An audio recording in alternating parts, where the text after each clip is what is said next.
So, as a sort of addendum to my video about reform earlier, a thought just occurred to me now that possibly a lot of online activity, i.e., in the form of bots and so on, has been influencing opinion polls, and that this is why this opinion poll aggregator called Electoral Calculus has come up with this projection for the next election.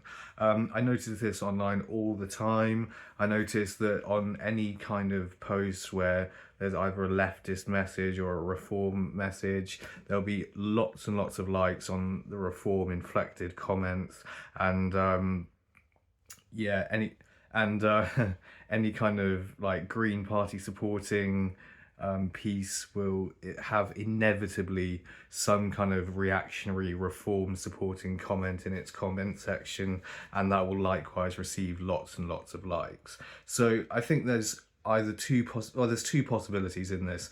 Either that these are bot accounts, um, funded or operated very probably by the Russian state and people such as this, and that these are just bits of AI software going around the internet, putting these comments on pages and putting likes on the comments and so on, and that this is trying to influence people's opinion towards supporting reform. And or the other option is that reform voters just spend a hell of a lot of time on the internet and a hell of a lot of time on social media, and that they are deeply committed to their ideology.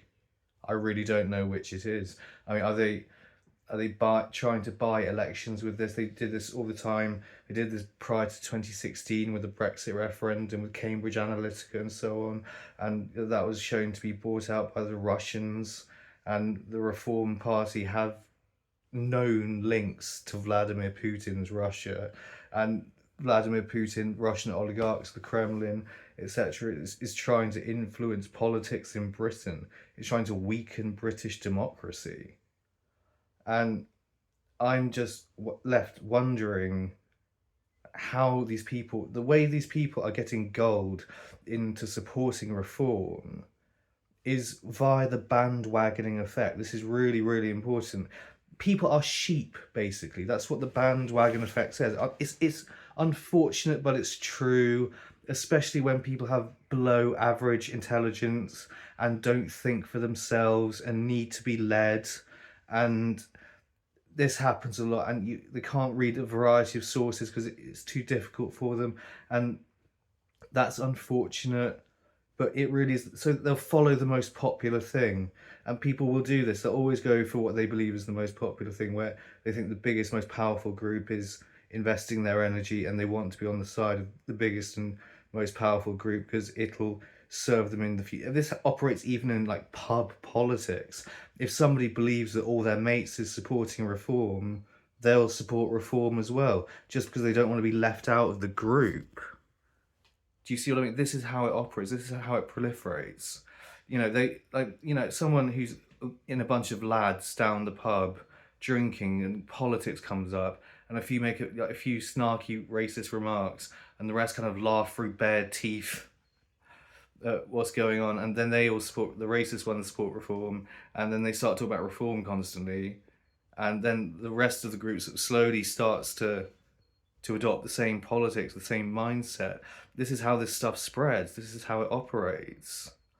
They in chasing popularity, you have to appeal to the lowest common denominator. I just changed my sort of Facebook bio to that. That's a quote from Arthur Schopenhauer, or it's a paraphrasing of his quote.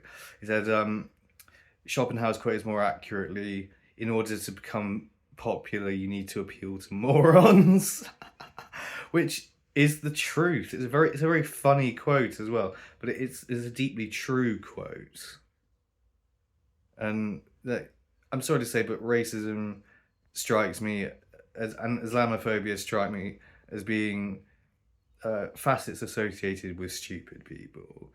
And half the country has an IQ of under 100, and they're not thinking too hard about politics, or they don't have particularly humanitarian ideals, and they don't want to invest their time and energy in something that they believe you know doesn't serve their interests. even though I suspect they don't realise that reform don't serve their own interests, and that reform really serve the interests of, well, the elites, the 1%, the bankers, the financiers, all these people who want lower taxes and for more privatization. And with privatization comes the opportunity to make a huge amount of money for people who have ties close to that group. So I I don't know what's going to happen in the next election. I think it is possible, certainly, that AI software, i.e., bots, trawling the internet and perhaps filling in surveys on things like YouGov, and trying to influence opinion polls that way, and opinion poll aggregators hence. I think it is possible that they've been using these sorts of tactics once again in their campaign, and they will resort to these sorts of things in order to try. They even scam money off their own people. This was reported in the Telegraph the other day. They make, if you sign up to Reform UK and donate money to them, they'll make it very, very hard for you to unsubscribe, and they'll keep these recurring payments going, very much like lots of scams do. And they'll keep harvesting money from their people and putting the money into goodness knows what, bolstering their online presence, winning at social media, and winning the arguments online, and making their position seem the most popular, at least. That's what they're all trying to do. They're trying to, you know, force people into following their ideology, because they're trying to show that there's lots of them, and invoke the bandwagoning effect. And these tactics have been used time and again. And Brexit, for the same reason, they didn't win the case for Brexit with the intelligentsia, with smart people.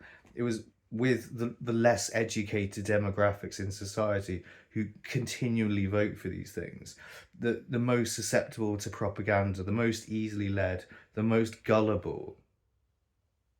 People who aren't thinking as much. Intelligent people do more thinking than stupid people. That's just a fact. It's an unfortunate fact, but it's a fact nonetheless. And and I'm sorry to say, as you get older, you get stupider. That's another unfortunate factor in all this, because Reform is the most popular party with the over 50s. The Green Party, the party most popular with the under 30s. And when you're young, you're very switched on, very smart, very idealistic. And I think the young actually have a better idea of what brings about a better world and meaningful change. And everyone, I think, struggles from time to time with their politics, and loads of people shift to the right in middle age. And I think it's because they're subject to slow cognitive decline over the course of their lifetimes. And you lose a few IQ points, or life didn't turn out the way you hoped it would. You become bitter and dejected and jaded, and you look for a scapegoat, and you see migrants doing better than you in life, and or owning their own business, whereas you were too afraid to strike out on your own at some point and just remained an employee of some company. And you see a guy with a kebab van, and he's making good money, and you're hating on your life. You're hating on them because you think they're taking away from you something that is yours by right. And I don't know where it's going to terminate, but I don't think it's going to terminate in anything good. And as I said before in the last video, I've written a book about this, about far right parties gaining power in Britain, because it seems very likely that it's going to happen at this point. And I don't know what it's going to lead to. Civil war? Maybe. Who knows? It could be a violent, bloody time in our history. And it's a sign of the decline in living standards, the decline in the levels of equality in Britain, and this doubling of billionaire wealth from 2010 to 2025 is exactly what reform is trying to uphold and further. And they're trying to make the inequalities in society wider between the rich and the poor. And they want oligarchy and to turn this great country into something like Vladimir Putin's Russia, with harsh, draconian politics and deep divisions in society between the rich and the poor. And it must be stopped at all costs.